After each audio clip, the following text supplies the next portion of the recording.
سلام، به این ویدیو خوش اومدید.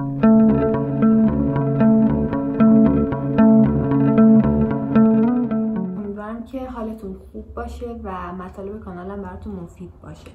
پس اگه براتون تا الان مفید بوده حتما کانالم رو سابسکرایب کنین و با من همراه باشین. همونطور که از تیتر ویدیو متوجه شدید، امروز میخوام راجع به هزینه روان درمانی صحبت کنم. هزینه روان درمانی تو ایران یه جورایی میشه گفت برای قشرهای زیادی شاید سخت باشه، ولی برای قشر متوسط و قشر حالا متوسط رو به بالا معمولا مناسبه و میتونن از پس هزینه‌اش بر بیان. اما نکته مهمی که وجود داره، همین اول باید بهش توجه کرد، اینه که آیا روان درمانی و سلامت روان اصلا اولویت ما هست یا نه؟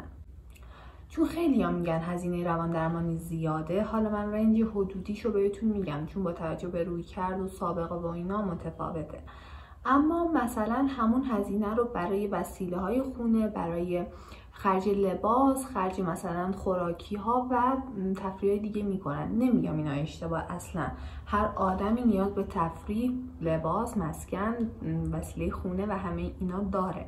اما یه سری وقتا میبینیم نیاز اصلیمون اون خریده نیست.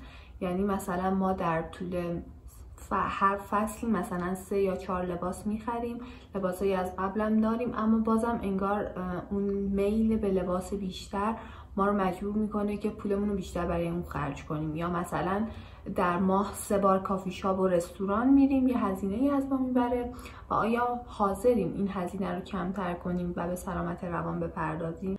هرچند ممکنه افرادی هم باشن همه این هزینه رو انجام بدن و بگم ما بازم میتونیم مثلا برای روانمون هزینه کنیم و مشکلی نداریم. خب چه بهتر که تو جامعه ایدئال اینطوری باشه که ما برای همه نیازهامون بتونیم پول خرج کنیم و به همه نیازهامون برسیم. قطعا همه نیازها مهمه، اما چیزی که من تو این ویدیو میگم اینه که چرا به سلامت جسم و بعد از اون روان کم اهمیت میدیم. اما خب اگه این ویدیو رو میبینین حتما این دغدغه رو دارید، پس بهتون تبریک میگم، خوش اومدید به دنیای روان و سلامتش. نرخی که نظام روانشناسی برای جلسات درمان اعلام کرده برای ارشد و دکترا یه چیز بین 300 تا 400 هزار تومانی، که چون این ویدیو رو ممکن هر زمانی ببینید دقیق نیست و میتونید برید به پیج اینستاگرامشون یا سایتشون مراجعه کنید. اما خب اونا یه چیز کلی رو مطرح کردن و تو دنیای واقعی این نیست. تو دنیای واقعی الان بسته به مراجعه، بسته به سابقه درمانگر، بسته به رویکردش متفاوته. تو رویکردهای تحلیلی و روانکاوی یه چیزی بین 800 تا 1 و 1200 جلسه‌ای که این هزینه برای تایم 45 تا 1 ساعت. من یه چیز حدودی رو میگم چون هیچ چیزی مطلق نیست. و توی رویکردهای دیگه حالا مثلا از 400-500 تومن شروع میشه تا بالا، تا مثلا رنج 1 تومن. اما خب این بین ما چطوری میتونیم از هزینه درمانمون رو کم کنیم؟ یعنی به جاهایی مراجعه کنیم که هزینهش برامون کمتر باشه. من چند تا مورد رو میگم، آخر ویدیو هم یه خبر خوب دارم، پس با من همراه باشید.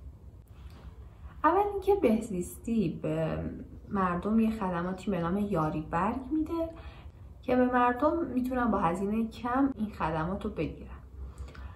میتونیم با بهزیستی محل زندگیتون یا 1480 تماس بگیرید و از این خدمات بپرسید تا براتون توضیح بدن. بعدم اینکه بهزیستی خودش هم معمولا یه سری روانشناسا داره که در صورت نیاز میتونید با هزینه کم بهشون مراجعه کنید. دوم اینکه اگه محل زندگیتون دانشگاه دولتی داره یا حتی دانشگاه آزاد، ولی خب دانشگاه دولتی هزینه‌اش پایین‌تره، دانشگاه‌های روانشناسیشون معمولا مرکز مشاوره و همون کلینیک روانشناسی دارن که اونجا میتونین حتی برای دانشجوهای اون دانشگاه خیلی هزینه پایین‌تری داره. یعنی من یادم سال 97 با 5000 تومن میرفتم این جلساتو که خب حالا الان ممکنه مثلا حدود 40-50 تومن باشه، دقیقش خاطرم نیست، میتونید تماس بگیرید و برای افراد دیگه هم با هزینه پایین‌تر این خدمات ارائه میشه. مثلا برای مشهد، تهران، شیراز، اصفهان من مطمئنم که این کلینیک ها هست و همه دانشگاه دولتی این خدمات رو ارائه میده. حتی بعضی بیمارستان ها هم مرکز روان درمانی دارن که شما میتونید با نرخ دولتی بهشون مراجعه کنید. مثلا بیمارستان روزبه تو تهران که تو خیابون کارگر جنوبیه و من میدونم مرکز روان درمانی داره و میتونید بهش مراجعه کنید. همچنین جدای همه اینا افرادی که تازه میخوان کارشون رو شروع کنن و سابقه کمتری دارن و نیاز به مراجعه دارن، خب هزینه کمتری میگن تا یه درمانگری که مثلا 10 سال 20 سال سابقه درمان داره.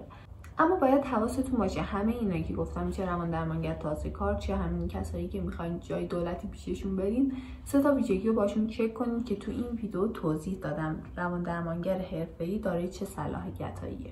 به طور خلاصه این که خودش درمان گرفته باشه، سوپرویژن داشته باشه و یه رویکرد مشخص داشته باشه.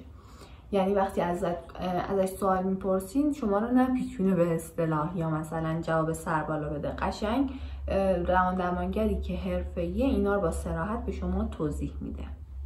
و خبر خوب این که من بالاخره مدرک روان درمانگریمو گرفتم، روی کردم EFT درمان متمرکز بر هیجانه و سوپرویژن هم یک دوره رفتم و از این به بعدم تحت سوپرویژنم.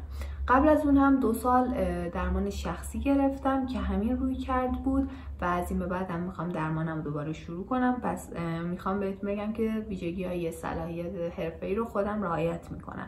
تا اگه میخوایم با من تایم فیکس کنین میتونین به آیدی تلگرامی که تو دیسکریپشن گذاشتم پیام بدین و با هم جلسات درمان داشته باشیم. ممنون از اینکه این ویدیو رو تا آخر دیدید. اگه براتون مفید بود حتما لایک کنید. فعلا خدا نگهدار.